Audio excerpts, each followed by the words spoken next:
Not your average tabletop. Woohoo! Welcome to Not Your Average Tabletop. I'm Zach, And I'm Pepper.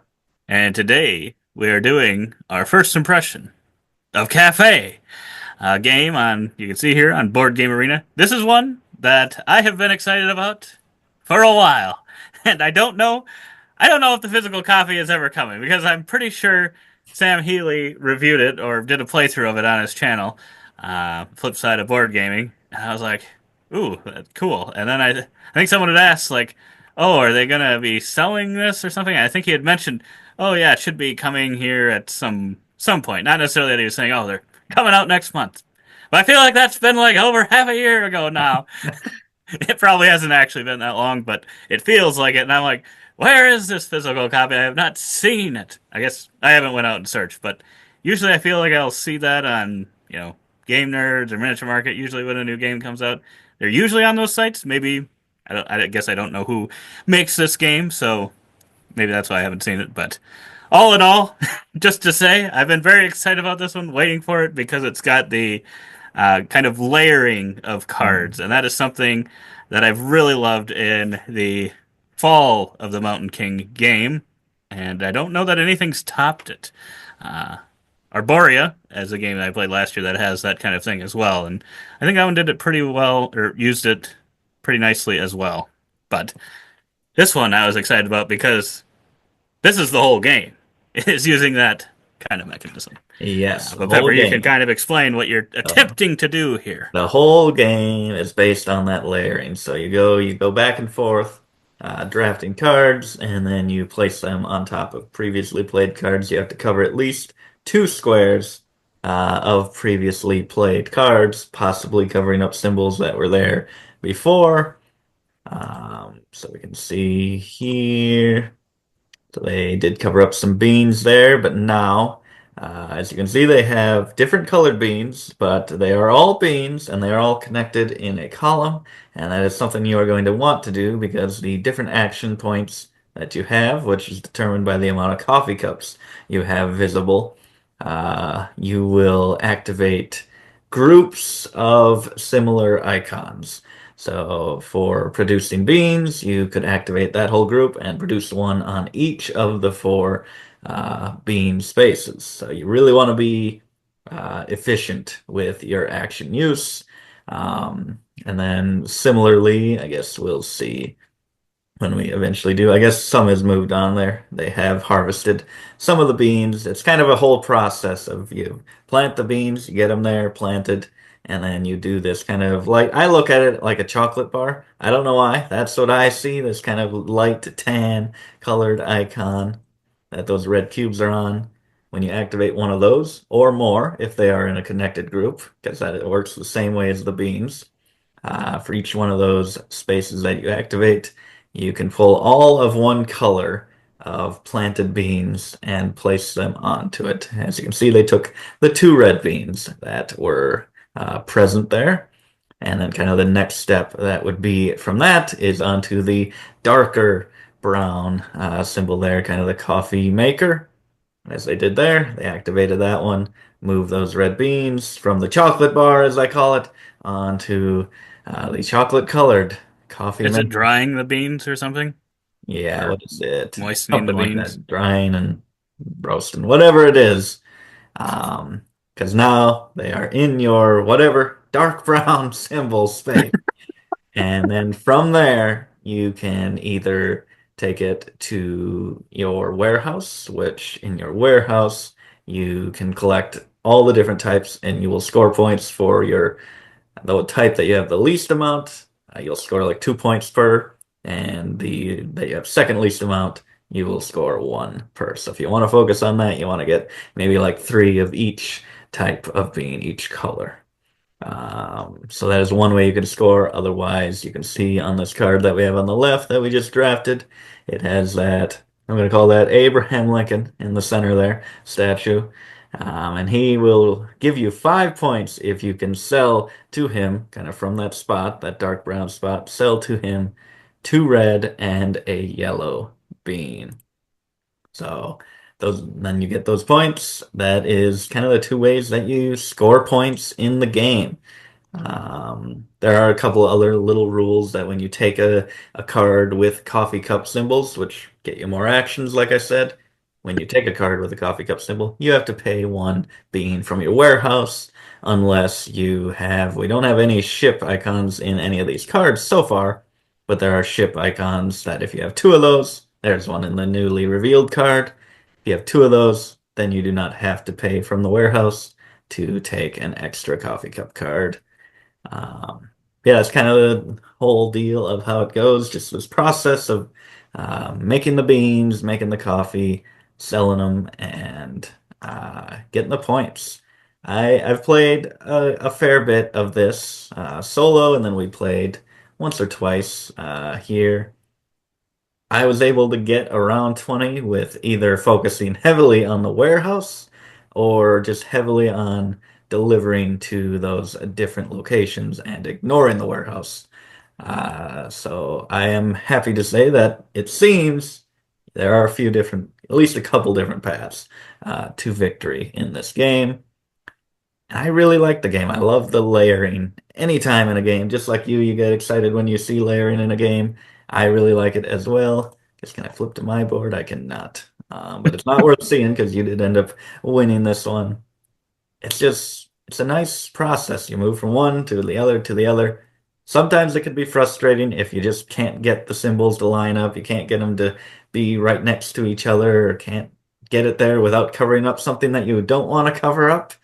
Um, but when you can get it to fire off efficiently, so satisfying.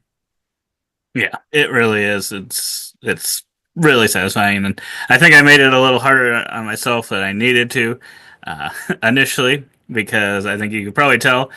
So you do eight turns of that is what ends the game. So you're taking a card and doing that process, taking actions eight times. Yeah. Um, so that's kind of how the game ends. There's no other trigger or anything that causes the game to end. Um, but yeah, the nice thing I think is you can turn the card and stuff. Just like you said, you had to be covering up two spots. Initially, I'm pretty sure I knew that you could do that. I think you would explain that in the rules because this was my first game. I think you had played, like you said, a few times solo before that. But for some reason, in my head, I had forgotten that you could do that. So, as you could probably see, in the first 4 or 5 turns in this, I placed them all kind of in the orientation that I got the card, uh, which makes it even more difficult. But obviously, in that case, I was planning as if it were, Yeah. like that. So I don't know that it would have changed that much, but I do like that you can kind of maneuver the card and do kind of different angles to actually uh, give yourself a little easier time, a little more freedom to getting those actions next to each other. And I think it does a pretty solid job. I think I still prefer uh, what Fall of the Mountain King does, just because when you activate those ones, you put like tokens on them, and they're more like action points in that game. It's kind of your action point system. And then you like will put tokens on them, and then those kind of become like spaces you can go through. So like in the case of like this or something, when you're looking at that, if those kind of two scoring buildings I had there with the tokens on them in the middle of it, since those had cubes on them, it's not quite the same, but it would actually like connect all the beans through that Mhm. kind of thing. It'd connect that higher group of beans with the lower one going through that because in that case you would have already triggered it. So I really love that one, but I think this one does actually capture a very similar feel very well because yeah, you're trying to still get groups of actions together, and it's a very enjoyable thing, and it's very simple things that you can get for scoring. Very few points I think are going to be scored in this game every time. Uh, but I think it's just the right amount of turns too. I think if it was much more, then you might start getting too much happening potentially Yeah. if you really did make a good engine. And some people are probably going to be bummed out because they'd rather I finally built something that feels really good and I don't get to trigger it a bunch of times, but um, I think it felt like you got to, and just by one play, got to do it just the right amount. Yeah. Yep. So yeah, I'm gonna come in. with an initial impression, maybe a 9 for this one.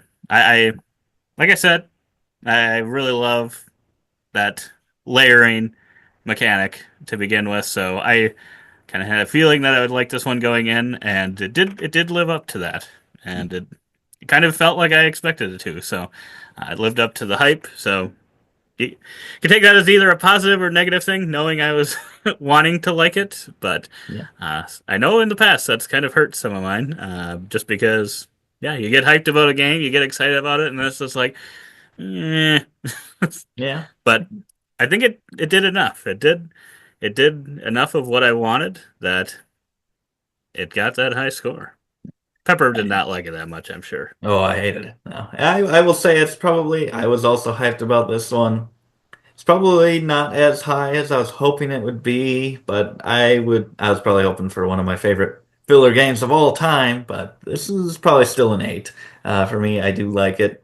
I think my only thing is when it isn't efficient, when you can't get your markets or whatever next to Yeah, each other, and it's like then you're spending like 3 actions to do something you could have done that's true. in one action. It always seems like there's something in your engine that isn't quite firing at its finest. So I think that That's does fair. keep it down a little bit, just that frustration, but that keeps you coming back for more, I guess. So that's a good thing there. But I think it I also guess, do you keeps, think I'm wrong? Would you have rather it been like 16 turns? So um, double the board presence I by the end, or think double it the cards or whatever. could have been a little more turns, but you just run into the same thing again. I think just because That's it true. You can might not be, get it. you can. A few times I've really been like, I needed one more action point to sell, or I just needed one or two more things, usually action points, just to be able to do something. But you got to clear things out to be able to do it again, and it can just be a little frustrating at times. But you made your own mess, I guess. So not the game's fault. Now you're living with it.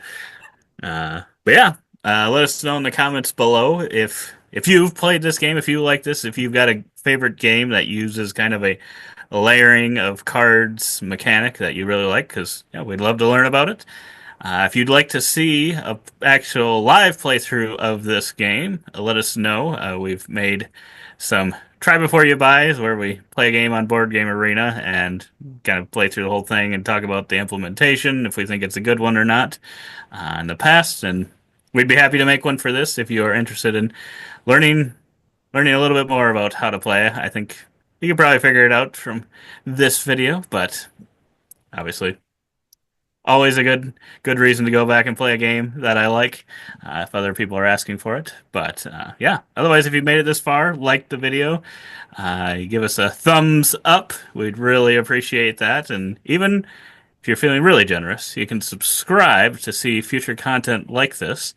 And as always, don't forget to keep on nibbling on our content and those coffee beans.